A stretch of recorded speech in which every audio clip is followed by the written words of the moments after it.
Theological education is at a really interesting place right now. There's a lot of pressure, financial pressure for anyone who attends a seminary, and so it is becoming increasingly necessary that the church take on the responsibility of educating its people theologically. I actually think it's a really exciting time in the life of the church because I believe convictionally that theological education belongs in the local church. It should be accessible to the everyday member. And so what can the local church do to sort of create environments where our people, the average person sitting in the pews, are able to learn doctrine, where they're able to learn theology, and also where they're able to grow in Bible literacy. I think you need to have structure. You need to have rooms that are designated as learning environments. This is one of the things that has often fallen by the wayside in church today. We have a lot of places where we can build community, and we have a lot of places where we can have a feelings level discussion of an application-driven set of questions, but we've lost dedicated learning environments in many churches today, and I think it's critical that we restore them at this particular place and time.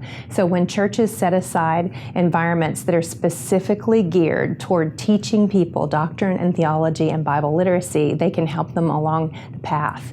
And then I also like to think in terms of the everyday person who learns typically around an 8th grade reading level. And I don't say that to talk down about those people. It's just that we should, as church people, as leaders in the church, be able to articulate deep truths in the simplest of terms so that everyone has access to them. So when churches think about choosing curriculum, they need to be thinking in terms of what's the scope of what we want to accomplish? What is the sequence of how we're going to teach these things to our people? And also, what's the tone and the level at which we will communicate them? If you are the education director at your church, or if you're someone who has an interest in teaching, if you think along these lines and look for good resources that are accessible and presented in a structured manner in an environment that is dedicated to learning, you will be of great service to your people.